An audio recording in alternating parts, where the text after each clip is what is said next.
Íntima Devoción te da la bienvenida a nuestro servicio de culto. Desde Medellín transmitimos en simultánea con nuestras iglesias en el oriente antioqueño, Turbo, Cereté, Maicao, Colombia y todo el mundo. Somos una iglesia que cree, obedece, vive y proclama los efectos transformadores del Evangelio del Señor Jesús. Nos reunimos para vivir un tiempo de alabanza y adoración, compartir con la iglesia infantil, predicar y difundir la palabra de Dios. Visita nuestro sitio web, descarga nuestra aplicación y síguenos en las redes sociales. Año 2024. Viviendo para Jesús.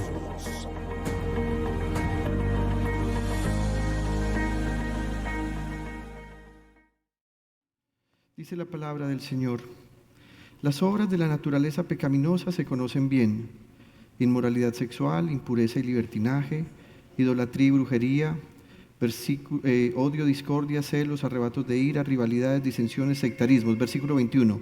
Y envidia, borracheras, orgías y otras cosas parecidas. Les advierto ahora, antes lo hice, que los que practican tales cosas no heredarán el reino de Dios. Padre, te damos gracias en el nombre de Jesús por este tiempo en el que nos permites acercarnos a tu palabra para escuchar tu voz, para saber de ti, para entender lo que estás llamando a tu pueblo a hacer, para invitarnos a rogarte que nos ayudes a hacer luz en medio de la oscuridad tan terrible que se vive en este mundo, tal vez como nunca antes se ha vivido. Señor, gracias por esta palabra y te ruego que sea de bendición para tu pueblo. En el nombre de Jesús, amén, amén y amén. Siéntense un momento, por favor. Quiero compartir con ustedes este mensaje que he titulado Provisión Abundante. Y tal vez el primer texto que hemos leído no refleje una paridad o una concordancia con este título, pero me parece importante que para poder hablar de provisión abundante recordemos lo que en las últimas semanas hemos venido hablando acerca de que sin santidad nadie verá al Señor. Hemos dicho que Dios está llamando a su pueblo a la santidad, y esa santidad tiene que ver con nuestra manera de pensar, nuestros sentimientos, pero también nuestra manera de actuar.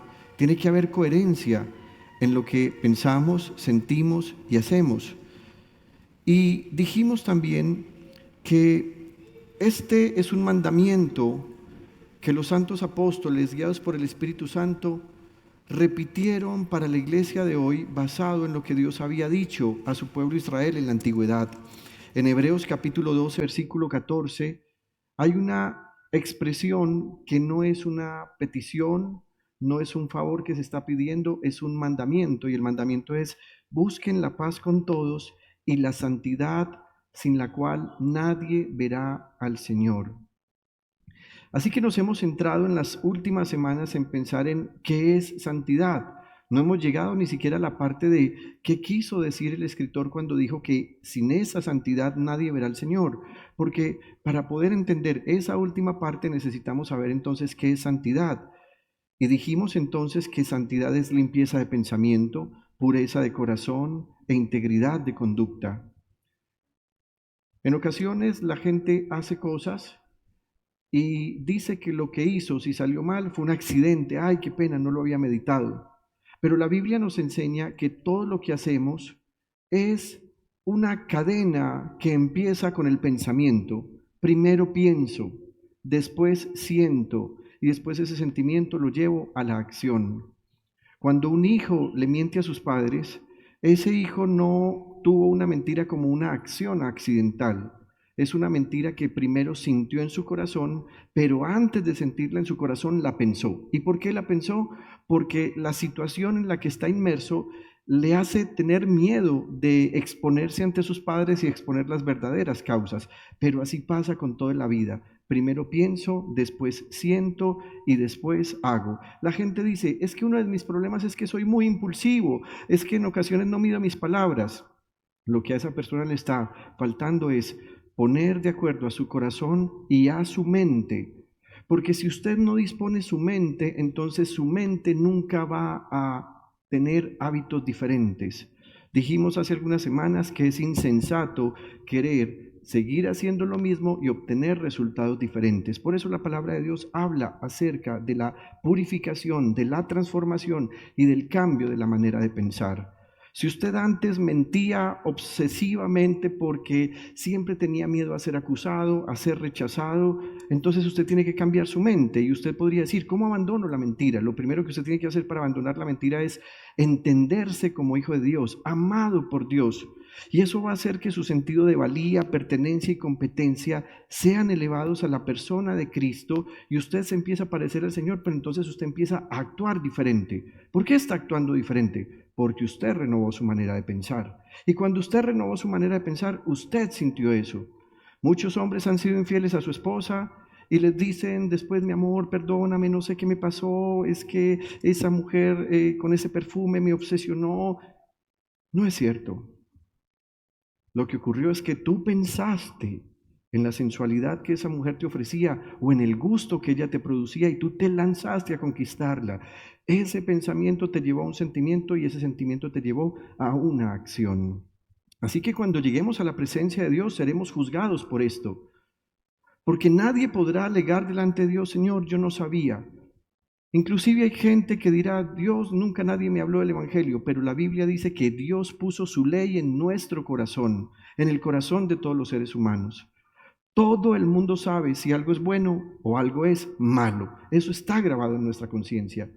Dios en su amor y en su misericordia dijo, además de ponérselos en el corazón, lo voy a grabar para que lo tengan y constantemente piensen en esto. También dijimos que santidad es estar de acuerdo con Dios. En ocasiones los pastores predicamos de una manera en la que la gente dice, yo no estoy de acuerdo con lo que dijo el pastor. Pero si un pastor es un hombre íntegro que comunica lo que Dios ha dicho, quiero que sepa que usted no está en desacuerdo con su pastor, usted está de acuerdo con lo que Dios ha dicho. Así que estar de acuerdo con Dios significa que todo lo que Él ha planteado y plasmado en su palabra termina siendo objeto de acuerdo entre lo que Él ha dicho y lo que yo debo hacer. Hay cosas que parecen desagradables en la palabra del Señor, pero cuando usted las estudia y cuando usted las vive, se da cuenta y dice, Señor, tú tienes toda la razón, es mejor a tu manera. Pero además dijimos que santidad es ser como Dios es. Así que en ocasiones a los cristianos, cuando empezamos a hablarle a otras personas de lo que deberían hacer, la gente dice, es que usted se cree muy santo. No solo es que nos creamos santos. Bien dijo el pastor esta mañana en la emisora, y bien dijo Moisés en Números capítulo 16, 5. ¿Sabe qué piensa Dios de alguien que sigue sus mandamientos y le teme y es fiel? Dios es el que dice, tú eres santo. Dios dice eso de nosotros. Preguntémonos por unos segundos y reflexionemos en esto. Si estuvieras en un proceso de evaluación de santidad y tuvieras a Jesús frente a ti, ¿qué diría Él de ti? ¿Qué sentirías tú si Él te dice, Elmer, tú eres santo? Omar, tú eres santo. No lo dice el estándar de una iglesia. No lo dice la norma de fe de una iglesia. Lo dice Dios. Pero debemos trabajar en esto. Pienso como Dios piensa. Siento como Dios siente. Actúo como Dios actúa. Hablo como Dios habla. Detesto lo que Dios detesta. Odio lo que Dios odia. Amo lo que Dios ama. Así que para poder entender qué es santidad, habíamos dicho dos cosas en un principio. Según Dios, no es santo un inmoral sexual. No es santo una persona que practica ni fornicación, ni adulterio, ni pornografía, ni ningún tipo de desviación sexual. Dios entregó la sexualidad para que se disfrute bajo el vínculo del matrimonio. Y Dios ha dicho, vivan sin ofenderse, sin mancillar el lecho donde se acuestan, sin ser infieles. Jesús una vez dijo que había algo más que era adulterio y que era infidelidad. mirar a una mujer y codiciarla eleva el mandato de Dios acerca de no adulterar.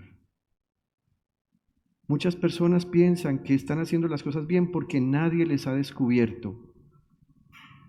Pero Dios ha puesto su mirada sobre los seres humanos y Él pasa sus ojos sobre la tierra para saber si encuentra a alguien con un corazón fiel.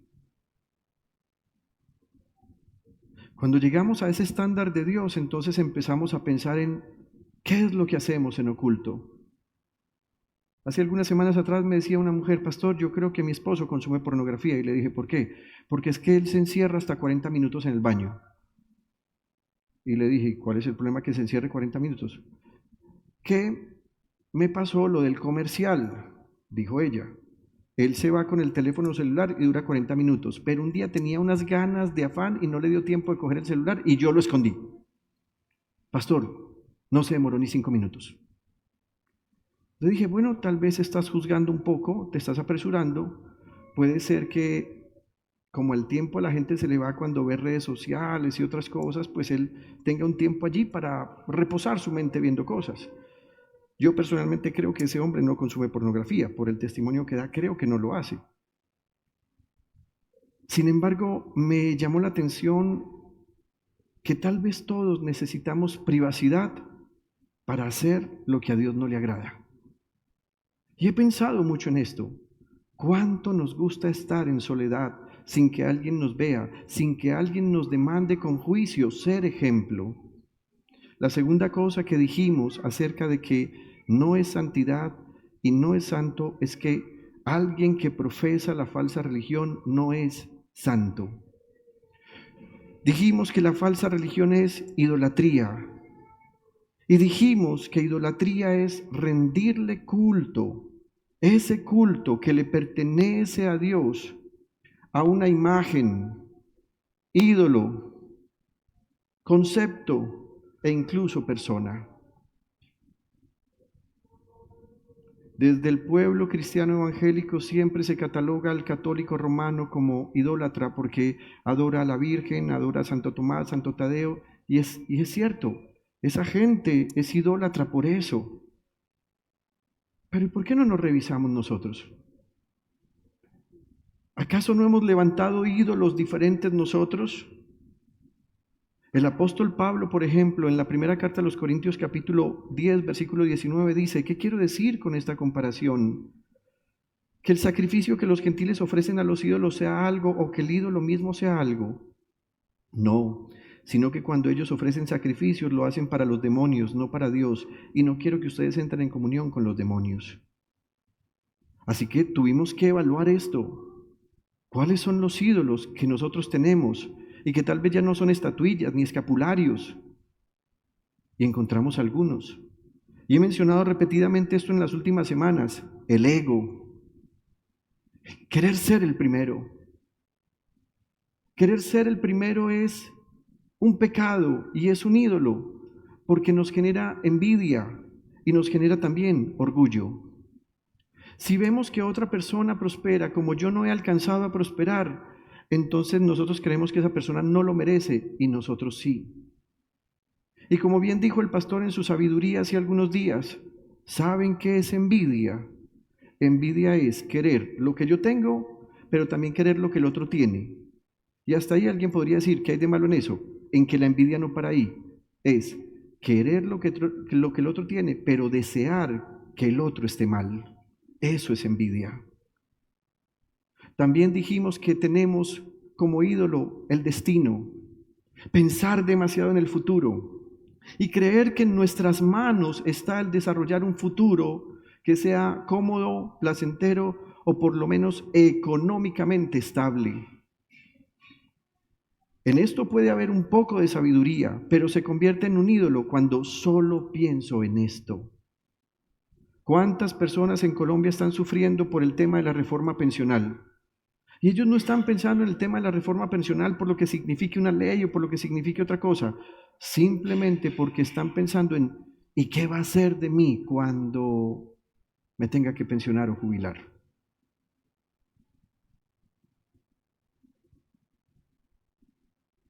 También hablábamos de la autoveneración como un ídolo.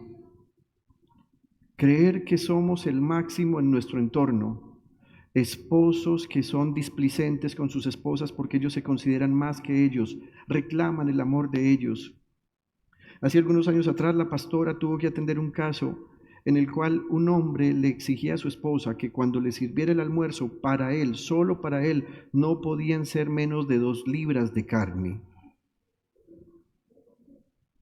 Mi amor, pero no hay para los niños. ¿Por qué no compartimos lo que hay para todos? Y el hombre se enojaba.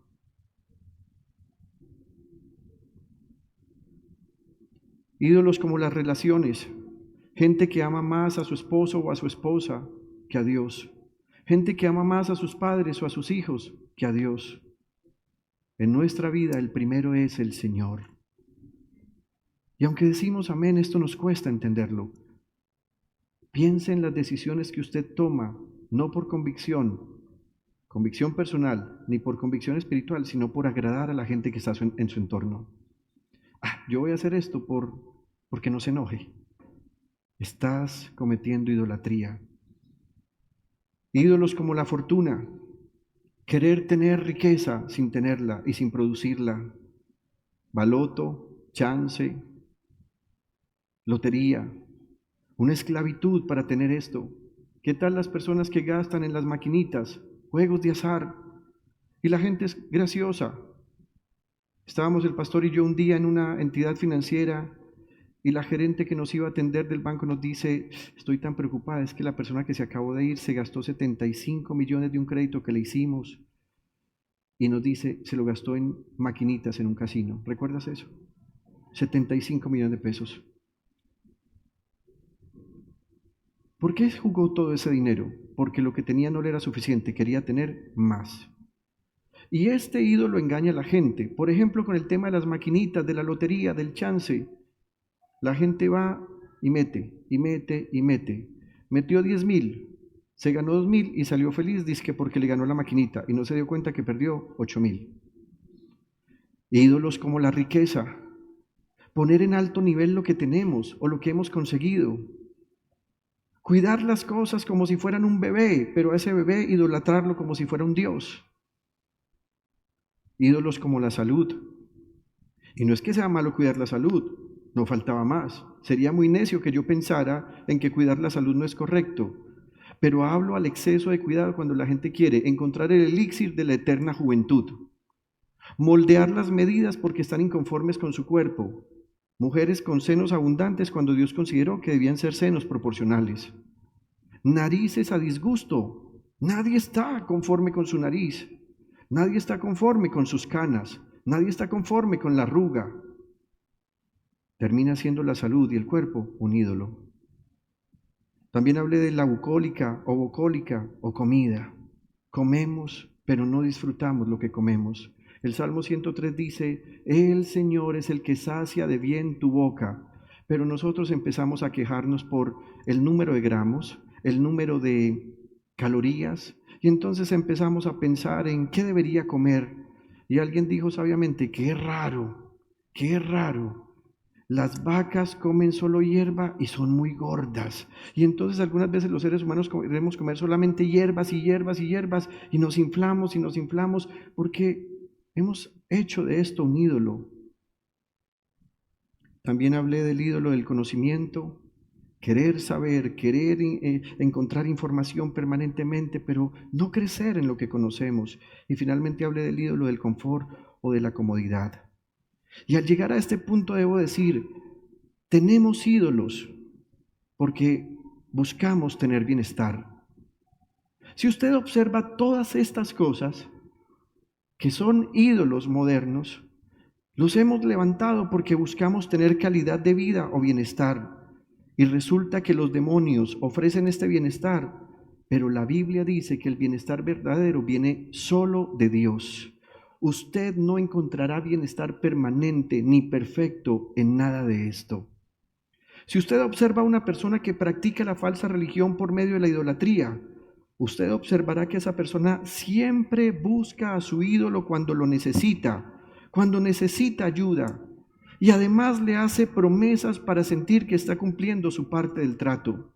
Hace algunos años un hermano de mi padre tuvo un accidente terrible, al punto que cuando los médicos vinieron a hablar con la familia, le dijeron, mire, lo tenemos ahí en ese rinconcito esperando que se muera. Había tenido un accidente en una motocicleta, se golpeó la cabeza y el médico dijo, no hay posibilidad de vida. Los hermanos de mi padre que no han aceptado a Cristo Jesús como Señor le dijeron, por favor, haz algo, ora tú. Y mi padre con mucha devoción oró y le dijo al médico, haga algo por él va a vivir. Dios le reveló que el hombre viviría. Para ir al final casi de este testimonio debo decirle, el hombre vive hoy todavía. Pero algunos familiares dijeron, no, vamos a pagarle una promesa al señor caído de Girardota. Y otros inclusive se fueron hasta Buga, fueron a donde la Virgen de Chiquinquirá. Lo curioso es que siempre buscan a su ídolo cuando tienen necesidad.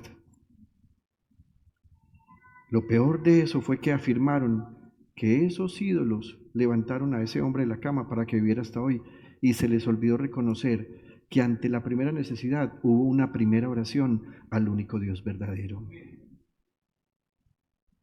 Así que la gente le dice a su ídolo, ídolo, tú me das lo que yo necesito y yo te doy algo en recompensa. Sin embargo, el Señor Jesús no es así. Él es el primero en darlo todo.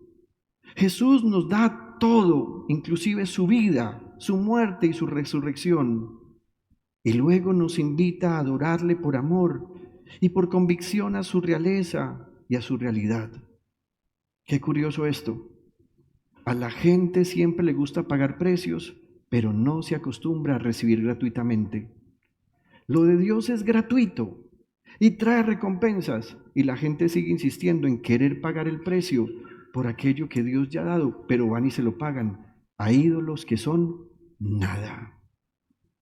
En Romanos 11, 35 y 36, Pablo escribió, ¿quién le ha dado primero a Dios para que luego Dios le pague? Porque todas las cosas proceden de Él y existen por Él y para Él. A Él sea la gloria por siempre. Y toda la iglesia dice, amén. Así que es una tontería cuando la gente le hace promesas, incluso a Dios, creyendo que le van a sorprender porque le han dado primero a Él. Queridos hermanos y amigos, Dios me ha dado primero. Nunca algo de lo que yo le dé a Dios lo ha sorprendido porque Él me lo ha dado todo.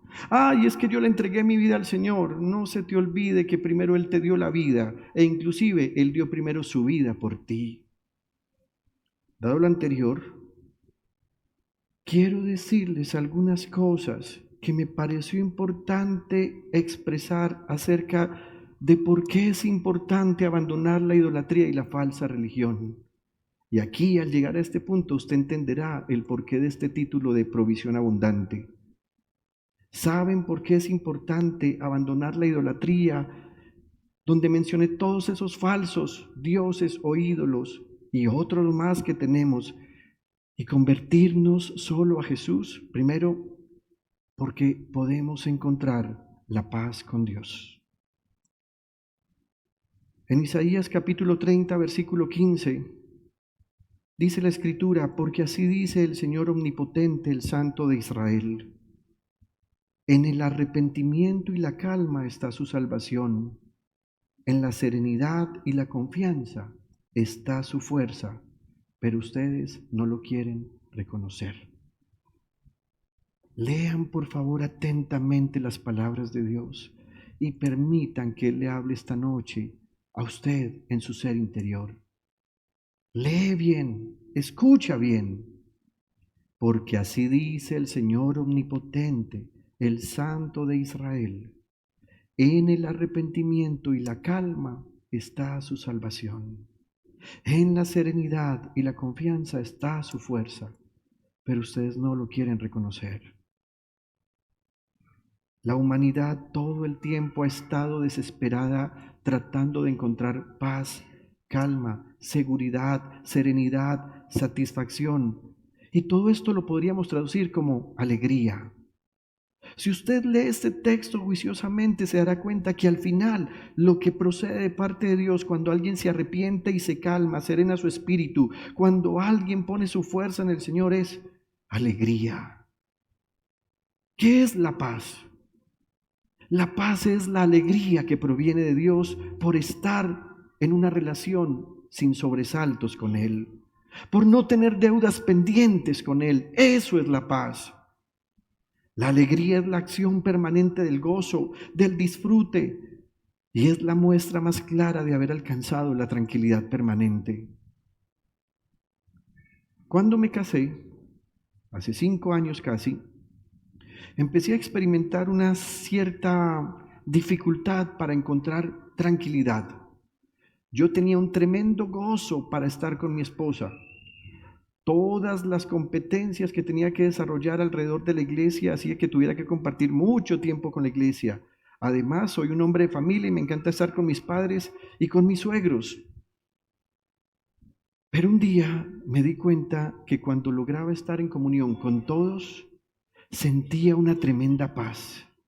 Y me di cuenta que la paz es eso, el gozo y la alegría de no tener deudas pendientes con ninguno, porque estoy de acuerdo con Dios. Y luego en ese proceso de hermandad experimentamos la alegría. Nunca usted verá a una persona sola y sin devoción a Dios y sin compañía de una comunidad que esté verdaderamente alegre. Dios siempre le habla de la alegría a la gente, entendiéndola como un cuerpo, como un solo ser. Si esta noche Jesús nos viera, nosotros deberíamos entender que Él no nos está viendo solo como individuos, sino que nos ve como un cuerpo, el cuerpo que es la iglesia.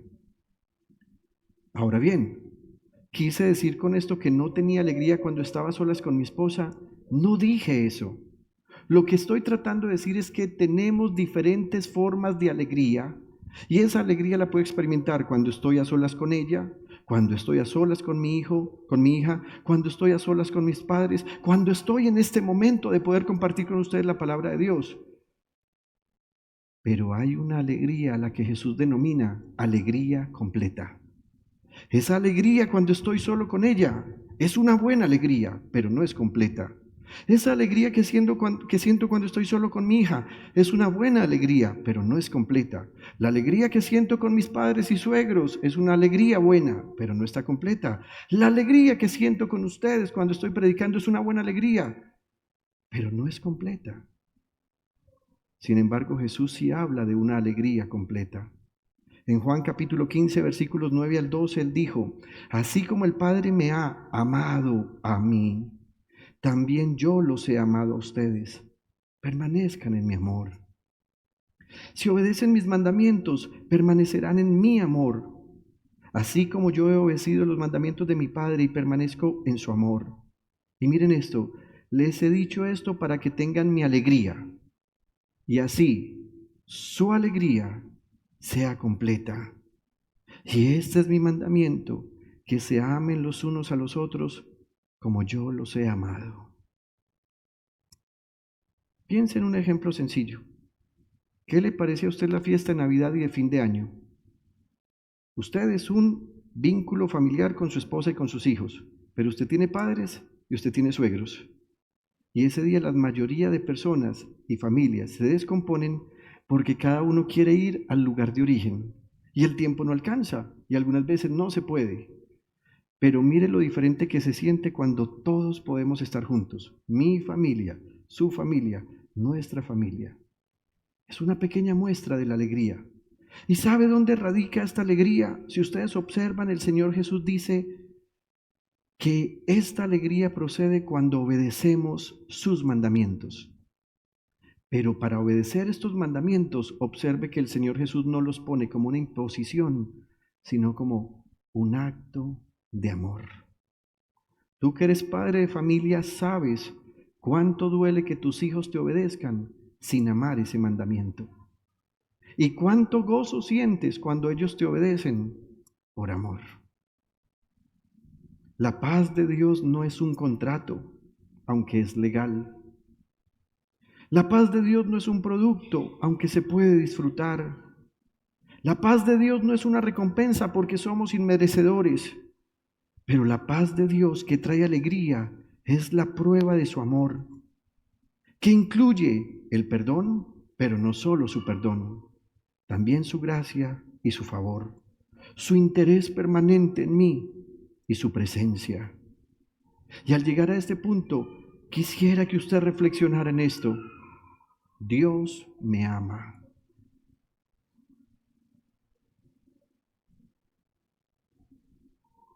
Dios me ama.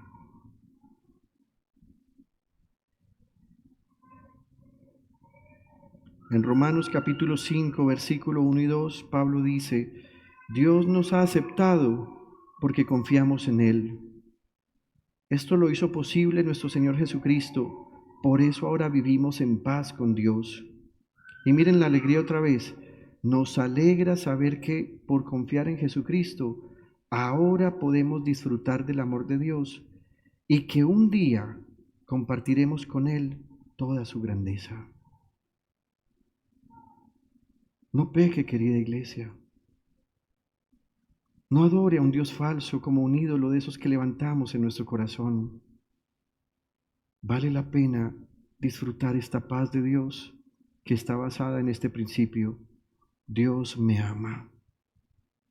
Puede ser que tú no sientas el amor de tus padres, ni de tus hijos, ni de tu ser amado. Puede ser. En esta naturaleza pecaminosa es difícil amarnos unos a otros. Sin embargo, hay una verdad que es inconmovible. Dios me ama. En segundo lugar, porque es conveniente abandonar toda idolatría y falsa religión. Hermanos, porque el Señor es nuestro lugar seguro. Sigue diciendo el profeta en Isaías, capítulo 30, versículo 16. Se resisten y dicen, huiremos a caballo. Por eso así tendrán que huir, dicen. O dicen, cabalgaremos sobre caballos veloces, por eso veloces serán sus perseguidores. Paremos un momento acá. ¿Sabe qué está diciendo el profeta de parte de Dios? Que mucho de lo que nosotros proclamamos se convierte en una atadura. Mire lo que dice. Se resisten y dicen, huiremos a caballo. Y entonces viene la consecuencia. Por eso así tendrán que huir. ¿Por qué? Porque primero lo proclamaron. Hay gente que todo el tiempo habla el mal y después dice, ¿y por qué me llegó el mal? Porque usted empezó a proclamar el mal. Porque usted empezó a tener un lenguaje de desgracia y esa desgracia se convirtió en una maldición autoimpuesta. Y dicen, cabalgaremos sobre caballos veloces. ¿Para qué? Para huir. Y entonces Dios dice por medio del profeta o el profeta dice de parte de Dios, por eso veloces serán sus perseguidores.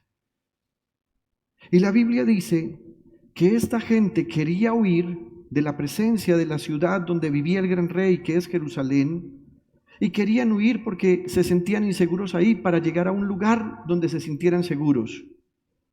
Pero ¿sabe qué les dice Dios? Cuando ustedes quieran huir de mi presencia, ante la amenaza de uno solo, 1000 de ustedes saldrán huyendo. Mire esto, qué desgracia. Una sola persona haciendo huir a 1000. ¿No se sentiría muy triste usted que apareciera esta noche alguien aquí a querer hacernos mal y que una sola persona nos hiciera huir a todos nosotros? Ante la amenaza de 5, huirán todos ustedes, hasta quedar abandonados como un mástil en la cima de una montaña, como una señal sobre una colina. Luego dice el versículo 18, por eso el Señor los espera para tenerles piedad, por eso se levanta para mostrarles compasión, porque el Señor es un Dios de justicia, dichosos todos los que en Él esperan. Pueblo de Sión, que habitas en Jerusalén, ya no llorarás más, el Dios de piedad se apiadará de ti cuando clames pidiendo ayuda, tan pronto como te oiga te responderá. Permítame contextualizar un poco. La situación de Judá e Israel había llegado a un extremo tan negativo que además de buscar alianzas con Egipto, país del cual Dios les había ordenado muchos siglos antes no regresar, ni llegar a acuerdos e inclusive ni tener trato comercial, ahora la gente ha decidido escapar y refugiarse allí porque consideraban que la fuerza militar y el poder económico de este imperio les ayudaría a sobrevivir. Sin embargo, Dios les dice, Yo he determinado una desgracia para todos aquellos que no temen a mi nombre, y esa desgracia no se puede evitar estando en X o Y lugar. Al mismo Egipto, Dios prometió enviar la desgracia, y allí les escondería por más escondidos que quisieran estar para sentirse seguros. Ahora traigamos esto a nuestro medio. ¿Cuántas veces usted ha dicho o ha escuchado a gente decir que irán a otro país para tener la tranquilidad de tener una mejor economía familiar que les permita tener libertades y sustento abundante para educar a sus hijos? Y Dios dice, si no te has arrepentido acá, a donde vayas, allá te alcanzará la desgracia. ¿Cuántas veces la gente está pensando en salir de un barrio porque quieren proteger a su familia del mal que hay allí? Y Dios dice, no encontrarás ningún lugar en la tierra en el que tú te sientas en paz por una razón. Yo soy tu lugar seguro. En mí puedes tener seguridad y sustento. Yo me compadeceré de ti, yo te tendré misericordia, ya que comprendo tu situación. Los ídolos del mundo, los ídolos de Egipto, no les pueden cuidar, dice Dios, ni proteger, ni proveer, pero yo les haré habitar seguros en mí. Recuerdo las palabras del Señor Jesús cuando dijo, vengan a mí todos ustedes que están cansados y agobiados, y yo les daré descanso. Carguen con mi yugo y aprendan de mí, pues yo soy apacible y humilde de corazón, y encontrarán descanso para su alma, porque mi yugo es suave y mi carga es liviana. Querida iglesia, el lugar seguro para vivir no es un barrio, ciudad o país. Es la presencia de Dios.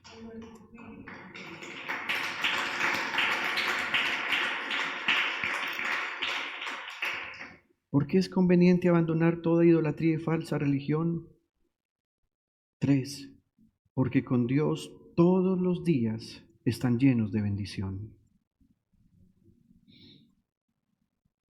¿Seguro, pastor? ¿Sí es posible que todos los días estén llenos de bendición? Dice el versículo 20 y 21 de Isaías 30, donde estamos. Aunque el Señor te dé pan de adversidad y agua de aflicción, tu maestro no se esconderá más. Con tus propios ojos lo verás. Ya sea que te desvíes a la derecha o a la izquierda, tus oídos percibirán a tus espaldas una voz que te dirá, este es el camino, síguelo. De estos dos textos tengo mucho que decir, pero por razones de tiempo no puedo alargarme porque estos dos textos son doctrinales profundamente. Pero lo que sí quiero decir es que la relación de Dios con sus hijos está llena de bendiciones.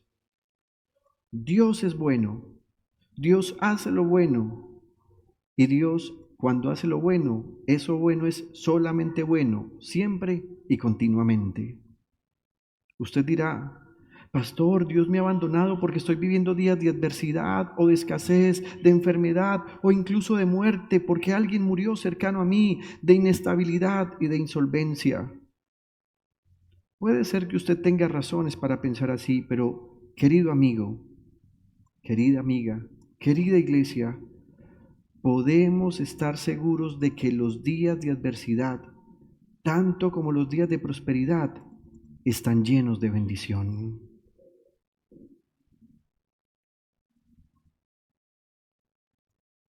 Piensa en su propia situación.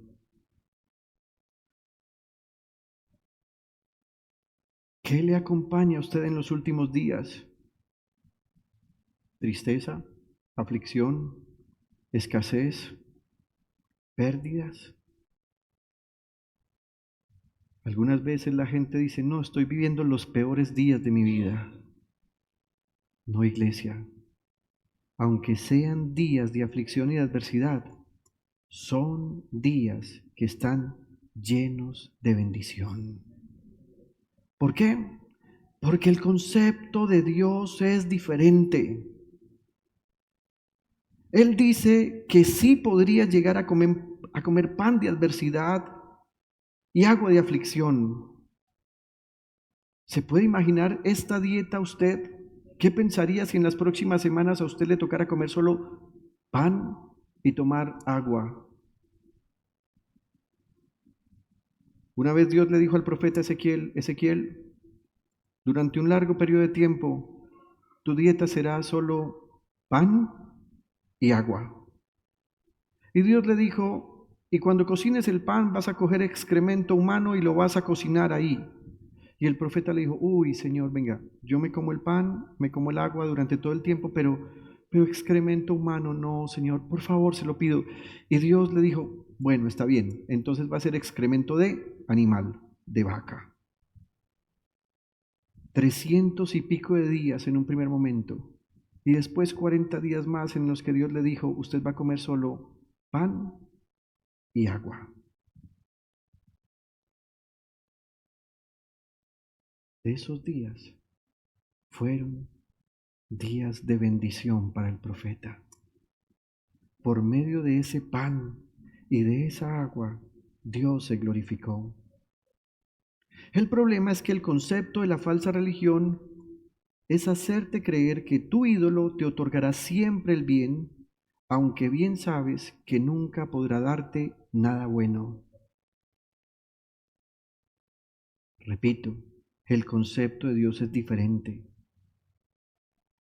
¿Qué sentirías, querido Elmer, si Dios te dijera hoy: Elmer, no me pidas más bendición económica porque durante un año vas a comer solo pan y agua? ¿Qué sentirías? Y les diré qué deberíamos sentir: alegría de que Él nos está alimentando a su manera. ¿Por qué tenemos que deshacernos del ídolo de la falsa religión? Porque el ídolo de la falsa religión nos hace creer que tenemos derecho y somos merecedores de tener siempre lo mejor. Y algunas veces lo que Dios dice es: te voy a dar pan de adversidad y agua de aflicción. Con mucha frecuencia Satanás, por medio de sus demonios, hostiga a los hijos de Dios. Por eso en las últimas semanas se ha hablado de cómo los demonios oprimen, obsesionan y posesionan. Pero quiero que sepa que inclusive si un cristiano no está posesionado y no está obsesionado por un demonio, todos los hijos de Dios constantemente sufrimos hostigamiento por parte de Satanás por medio de sus demonios. Así que cuando llegan los tiempos de aflicción y de prueba, ese demonio quiere hacernos pensar que Dios está enojado con nosotros, y por eso consideramos los tiempos de dificultad como tiempos de desgracia. Un demonio siempre le insinuará a un creyente verdadero que le irá mal por haber abandonado a sus ídolos y que Dios se vengará trayéndoles maldición. Hace algunos años atrás una familia decidió seguir fielmente a Dios, pero justo cuando decidieron seguir al Señor de una manera recta y de una manera que era evidente para sus familiares, vinieron tiempos de escasez y de aparente desgracia económica.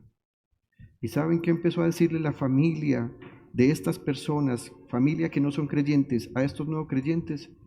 Empezaron a decirles: ¿vio? Eso les pasó por abandonar a María Auxiliadora.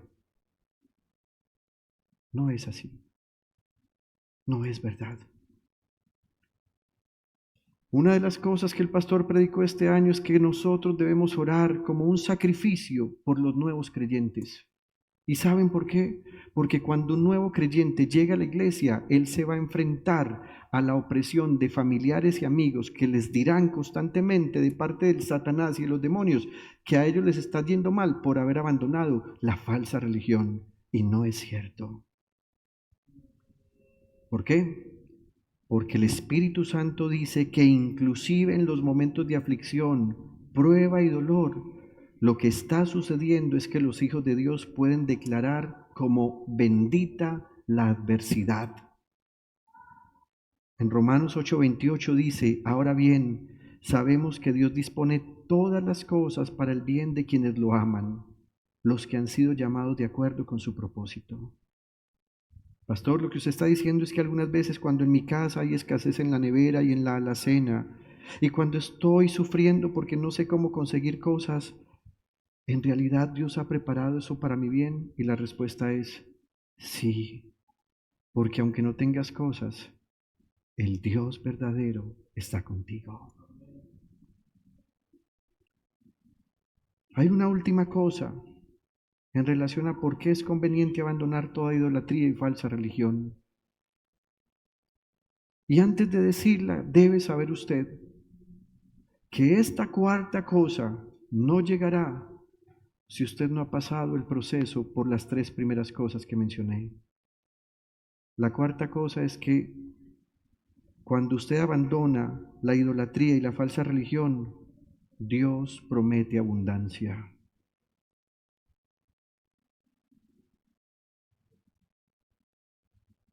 Fue extraño este silencio en este momento y creí que dirían amén, pero me alegra que no lo hayan dicho porque de alguna manera siento que están entendiendo muy bien lo que vengo diciendo. ¿Quieres abundancia? Abandona tus ídolos. Y dice el versículo 22, 23 y 24 de Isaías 30.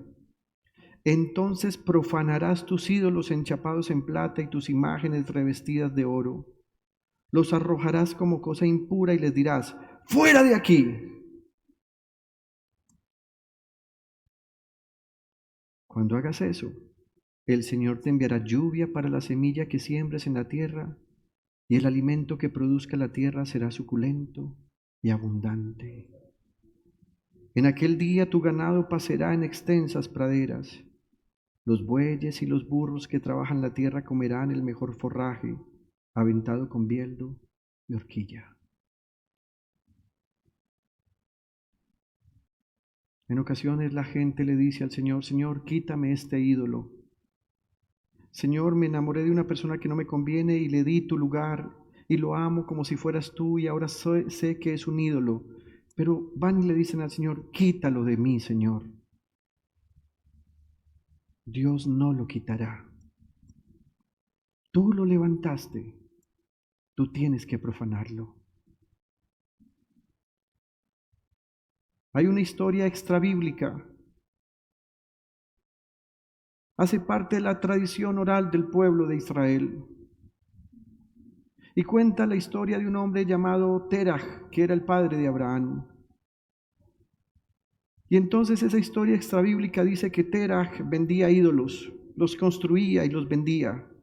Así que la gente le decía, Terach, no me está yendo bien en el cultivo, véndeme un ídolo al cual yo le pueda dar una ofrenda para que me vaya bien en el cultivo. Otro venía y le decía, Terach, mis ganados están abortando y se muere el ganado, dame un ídolo al cual yo le pueda ofrecer sacrificio para que me vaya bien con las ovejas y con las vacas. Y Terach les vendía a la gente los ídolos. Pero un día Abraham, que ya había empezado a temer a Dios porque había escuchado su voz, cogió un palo y destruyó todos los ídolos del papá. Tan. Pero dejó uno paradito y le puso un palo a ese ídolo. Así que cuando Terach llegó a su taller, llamó a sus hijos, Abraham, Nahor, ¿qué pasó acá? ¿Quién me destruyó estos ídolos? Y entonces Abraham le dijo, papá, mira, nosotros sentimos un bullicio, entre ellos estaban peleando y ese que está más fuerte les ganó a todos. Y entonces Terach le dijo a Abraham, no me creas tonto, Abraham, estos ídolos son nada, ellos son inertes, entre ellos no pueden pelear. Y Abraham le contestó, entonces, ¿por qué le haces creer a la gente que ellos les pueden dar lo que les piden?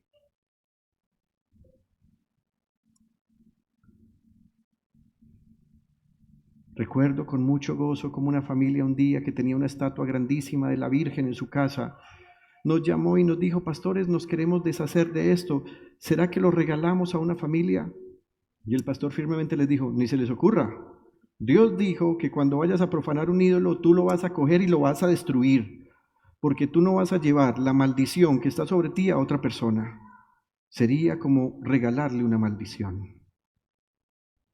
Y Dios dice, profane usted el ídolo, acábelo, deshónrelo. Y cuando lo deshonre, recuerde que detrás del ídolo hay un demonio. Así que a ese demonio, después de destruir el ídolo, usted le va a decir, versículo 22 en su última parte, fuera de aquí.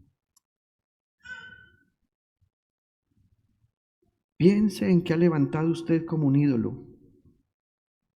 Un plan, una meta, una relación, el dinero, la comida, su propio cuerpo, su trabajo, su jefe, el político de turno.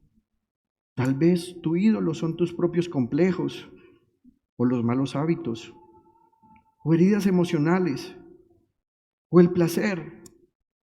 Puede ser que aún conserves una estatua de un santo o una estampita que fue de tu abuelita o de tu bisabuela. Rompa eso. Deshonre a ese ídolo. Profánelo. Mancíllelo. Y eche fuera el demonio que hay en ese ídolo. Y ordénele fuera de aquí. Y vuelva hacia el Señor. Y luego que usted haga eso, pida a Dios sabiduría. Y emprenda algo nuevo. Y deje que Dios le envíe lluvia para que eso crezca y prospere. Y vea usted cómo Dios le da en abundancia. Mire lo que dice el versículo 23. Después que tú hayas destruido y profanado tu ídolo, el Señor te enviará lluvia para la semilla que siembres en la tierra. Así que después no vayas a empezar a decirle al Señor, Señor, ya destruí todos estos ídolos, así que ahora necesito plata a la lata. Porque ese es el negocio socio. No va a ocurrir. Tendrás que orar a Dios pidiéndole sabiduría. Señor, ¿qué debo hacer? ¿Y sabes qué va a hacer el Señor?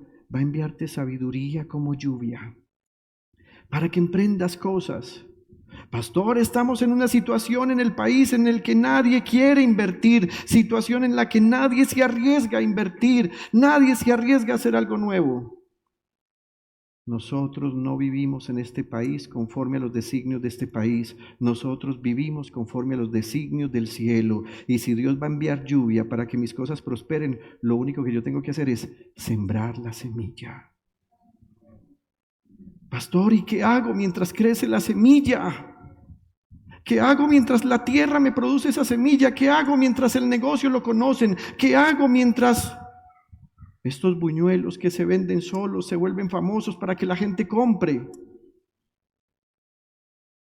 Dios es tan fiel que no solamente te envía lluvia para que la semilla crezca, sino que te da alimento para que comas mientras la semilla crece.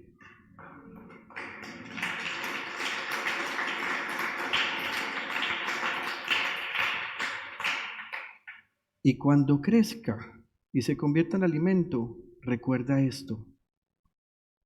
El alimento que produzca la tierra será suculento y abundante.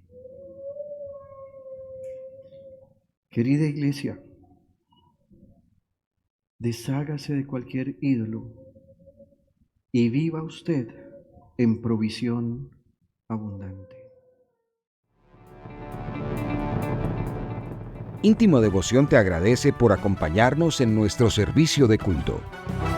Desde Medellín transmitimos en simultánea con nuestras iglesias en el Oriente Antioqueño, Turbo, Cereté, Maicao, Colombia y todo el mundo. Somos una iglesia que cree, obedece, vive y proclama los efectos transformadores del Evangelio del Señor Jesús. Nos reunimos para vivir un tiempo de alabanza y adoración, compartir con la iglesia infantil, predicar y difundir la palabra de Dios. Visita nuestro sitio web, descarga nuestra aplicación y síguenos en las redes sociales. Año 2024. Viviendo para Jesús.